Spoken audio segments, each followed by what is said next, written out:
Hi friends, இன்றைக்கி என்ன recipe பார்க்க போகிறோன்னா ஹோல் வீட் எக்லெஸ் கேக் தாங்க. பார்த்தீங்களா, இது எப்படி கடையில் வாங்குற மாதிரி சும்மா புஸ்ஸு புஸ்ஸுன்னு செம்மையாக இருக்குல்ல கேக்கு.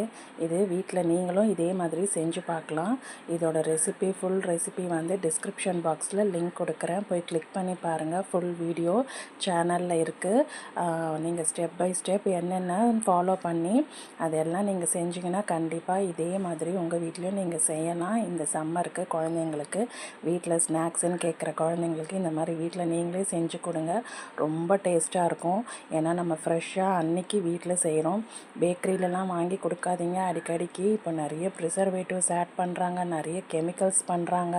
அதெல்லாம் குழந்தைங்களுக்கு நல்லது இல்லை. ஸோ இந்த மாதிரி நீங்கள் வீட்டில் செஞ்சு கொடுங்க. பார்த்தீங்கன்னா இது ஃபுல்லாக கோதுமை மாவில் தான் செஞ்சுருக்கேன், மைதாவே கிடையாது. அண்ட் தென் எந்த ஒரு ப்ரிசர்வேட்டிவும் கிடையாது. நீங்கள் தாராளமாக இதை 3 to 4 days நீங்கள் நல்லா வெளியவே வச்சுக்கலாம். ஃப்ரிட்ஜில் வச்சிங்கன்னா 1 week வச்சுக்கலாம். பாருங்கள் எவ்வளோ சாஃப்டாக வந்திருக்கு. எக்லெஸ்ன்னு சொன்னால் யாருமே நம்ப மாட்டாங்க. கண்டிப்பாக நீங்கள் ட்ரை பண்ணி பாருங்கள். வீட்டில் கண்டிப்பாக நல்லா வரும். சேனலை லைக் பண்ணுங்கள், சப்ஸ்கிரைப் பண்ணுங்கள். அப்போ தான் இந்த மாதிரி நிறைய வீடியோஸ் உங்களுக்கு வரும். தேங்க்யூ.